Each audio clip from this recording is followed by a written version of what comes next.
kembali di sesi penelusuran kita. Hari ini kita punya sesuatu yang sangat spesial untuk Anda. Kita akan melakukan perjalanan mendalam ke dalam keindahan kata-kata lewat sebuah puisi berjudul Panyu. Nah, sumber kita kali ini ya puisi itu sendiri. Ini mahakarya dari Prof. H.K. Suhemi, SPOG, FER, yang teksnya dikurasi oleh Merciana.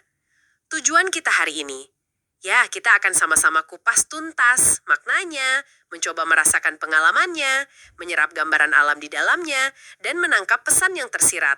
Fokus utamanya nanti ke sebuah pulau, namanya Pulau Panju, dan juga makhluk luar biasa yang jadi jantung pulau itu. Oke, siap ya? Mari kita mulai menyelam ini. Tentu saja, saya rasa ini bakal jadi penelusuran yang menarik sekali. Puisi itu kan punya cara unik ya untuk menangkap esensi pengalaman, hubungan kita dengan alam yang kadang sulit diungkapkan dengan kata-kata biasa. Ini bukan sekedar catatan perjalanan gitu aja, tapi lebih ke sebuah perenungan, dialog batin antara penyair, alam, dan ya akhirnya kita juga yang menyimaknya. Kita mulai dari judulnya aja deh, Panyu. Ternyata ini sebutan lokal ya untuk penyu di daerah Painan, Sumatera Barat. Dan nama ini saking melekatnya, pulau tempat mereka sering mendarat itu sampai dinamai Pulau Panyu. Ini langsung kasih kita petunjuk ya soal hubungan erat antara tempat dan makhluk ini. Puisinya membawa kita langsung ke momen saat naratornya pertama kali menginjakan kaki di pulau itu. Betul sekali. Penggunaan nama lokal seperti Panyu itu, signifikan loh.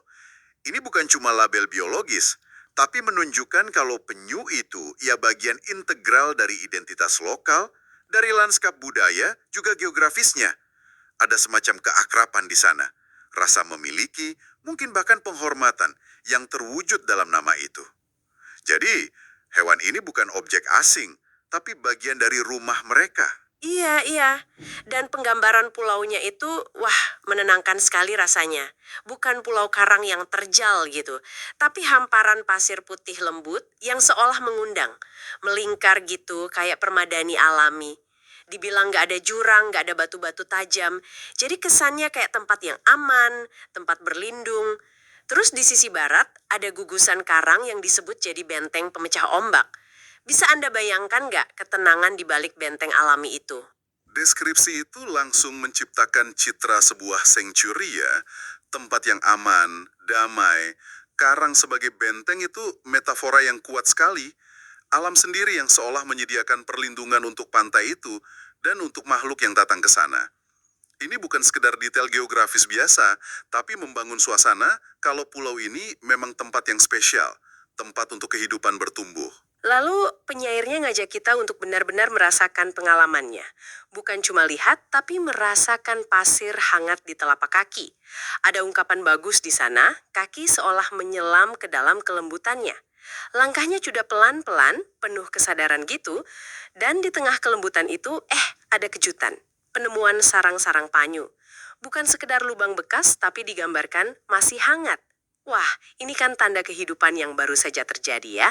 Menyambut, iya, tapi hangatnya sarang itu kan jejak aktivitas. Sisa energi kehidupan yang baru saja dititipkan di sana oleh induknya. Ini menciptakan sensasi kehadiran yang kuat, meskipun induknya mungkin sudah kembali ke laut.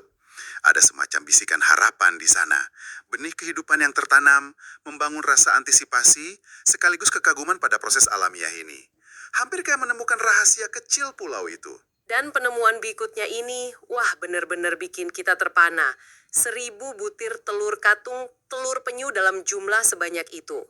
Naratornya lalu membersihkan telur itu pakai air laut, membasuh lendir yang mungkin melindunginya. Kemudian ada momen yang mungkin terasa, gimana ya, agak purba. Bahkan mungkin mengejutkan buat kita sekarang. Naratornya mencicipi 1 atau 2 butir telur itu. Deskripsi rasanya hidup banget. Gurih, segar, menyalakan tenaga. Dia sampai merasa seolah laut sendiri yang menitipkan semangat langsung ke dalam dirinya. Ini koneksi yang intens banget. Momen ini memang perlu kita lihat dalam konteks pengalaman yang digambarkan puisi ya. Mencicipi telur penyu dalam narasi ini bisa jadi itu cara paling langsung untuk menyerap energi laut. Atau mungkin berkah laut gitu.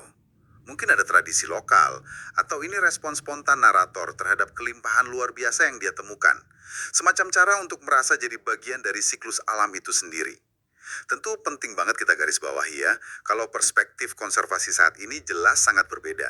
Penyu dan telurnya itu kan dilindungi hukum. Tapi fokus kita di sini kan pada pengalaman simbolis yang ingin disampaikan penyair, sebuah penyatuan instan dan mendalam dengan kekuatan alam. Anda benar, konteksnya penting sekali di sini. Nah, terus narasi puisinya ini membawa kita mundur sedikit ke aktivitas malam sebelumnya.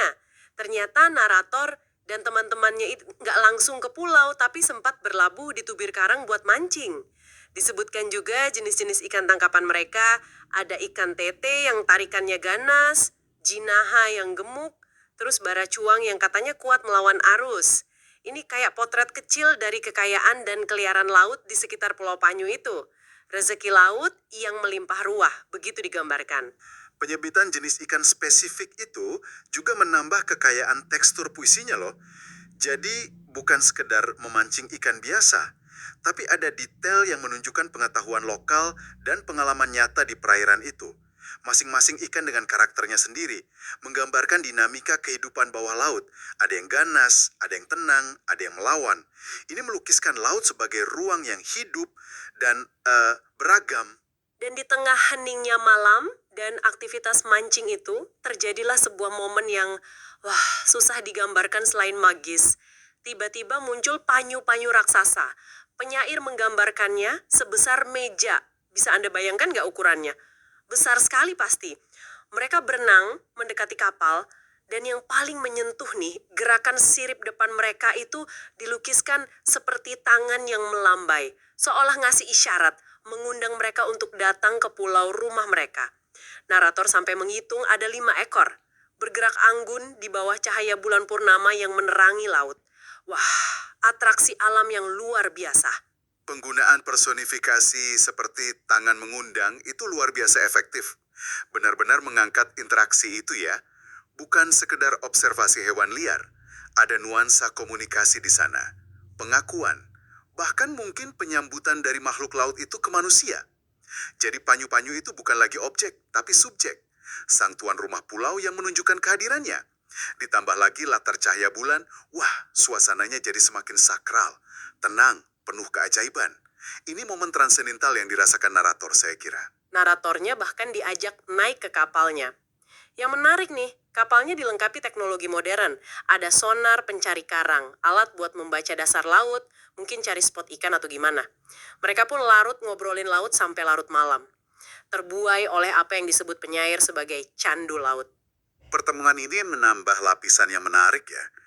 Ada figur otoritas, pemimpin daerah, yang ternyata juga punya hasrat pribadi terhadap laut dan penghuninya. Ini seolah memberi legitimasi pada pentingnya menjaga ekosistem tersebut. Yang juga menarik itu juxtaposisinya, apresiasi mendalam pada alam, pecinta panyu, itu berdampingan dengan penggunaan teknologi untuk memahaminya, atau mungkin memanfaatkannya pakai sonar. Ini mungkin cerminan hubungan manusia modern dengan alam ya. Ada cinta, tapi juga ada keinginan mengontrol atau memahami lewat teknologi. Dan istilah candu laut itu kuat sekali. Menggambarkan daya pikat laut yang bisa bikin lupa waktu, memabukkan, dan menciptakan kerinduan untuk terus kembali. Benar-benar perpaduan antara yang tradisional dan modern, kekaguman dan teknologi. Nah, keesokan paginya, narator kembali ke Pulau Panyu. Narator diceritakan berenang, menikmati segarnya air, menyelami keindahan bawah laut di sekitar pulau. Lihat karang, terumbu, dan disinilah muncul momen reflektif berikutnya. Yang penting, ia menyaksikan 2 bayi panyu yang dirawat dengan kasih sayang.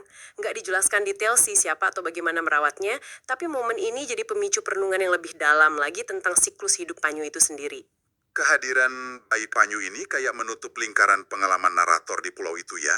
Setelah merasakan jejak induknya di pasir hangat, terus melihat kemunculan panyu dewasa yang megah di malam hari, nah sekarang dia menyaksikan generasi penerusnya, harapan baru. Momen ini sepertinya jadi katalisator bagi pemahaman yang lebih utuh tentang apa artinya menjadi seekor panyu. Tepat sekali. Dan dari sinilah muncul inti perenungan puisi ini, pelajaran yang didapat narator dari laut. Kehidupan seekor panyu itu digambarkannya sebagai sebuah ziarah panjang. Bukan sekedar perjalanan biasa, tapi ziarah. Sebuah pengembaraan bertahun-tahun melintasi ribuan kilometer samudra yang ganas. Tapi ada satu tujuan akhir yang gak pernah lekang. Kembali ke tanah kelahiran. Kembali ke pantai tempat ia dulu menetas dari telur. Untuk melanjutkan tugas suci, bertelur. Nah, ini dia jantung pelajarannya. Kesetiaan pada asal-usul yang luar biasa. Istilah ziarah panjang itu, wah, dipilih dengan sangat cermat. Itu mengangkat perjalanan biologis penyu ke ranah yang lebih spiritual atau filosofis. Ziarah kan menyiratkan adanya tujuan suci, pengabdian, perjalanan yang penuh makna. Jadi ini bukan sekedar migrasi instingtif, tapi sebuah ekspresi kesetiaan kosmik pada rumah. Ini menyoroti misteri navigasi alamiah mereka, memori spasial yang entah gimana tertanam dalam diri mereka, membimbing mereka pulang melintasi lautan tak bertepi. Ini metafora yang kuat sekali tentang siklus, kepulangan, dan akar. Kemudian merinci proses bertelur itu dengan sangat menyentuh. Bagaimana sang induk dengan susah payah naik ke darat, menggali lubang di pasir pakai sirip belakangnya, lalu ia menyembunyikan harapan di dalam lubang itu. Indah sekali ya bahasanya, sekitar 120 butir telur per sarang. Bibit-bibit kehidupan baru yang dititipkan pada hangatnya pasir dan sang waktu.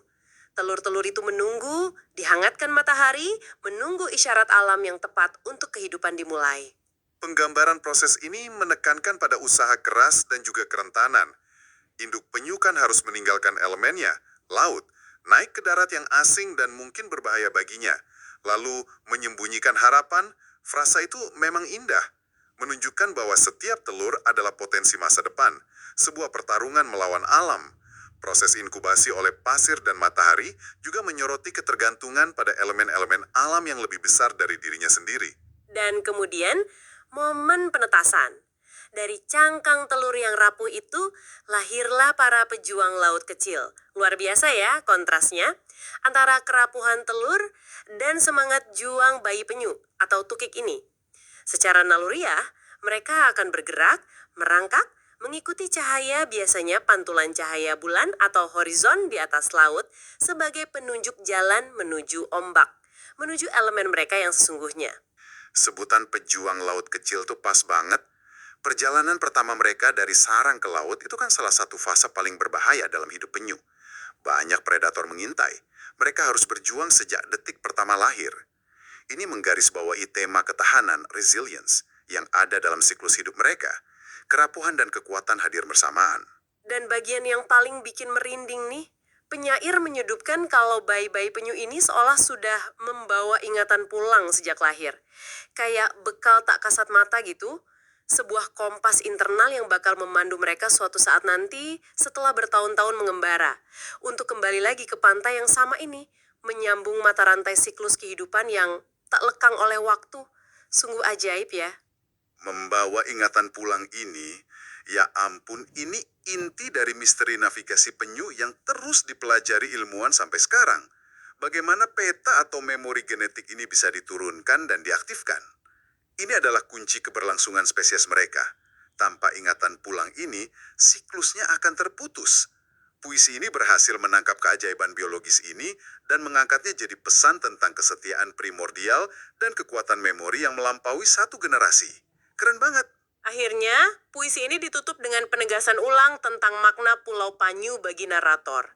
Baginya, setelah semua pengalaman itu, pulau ini bukan lagi sekedar seonggok daratan berpasir.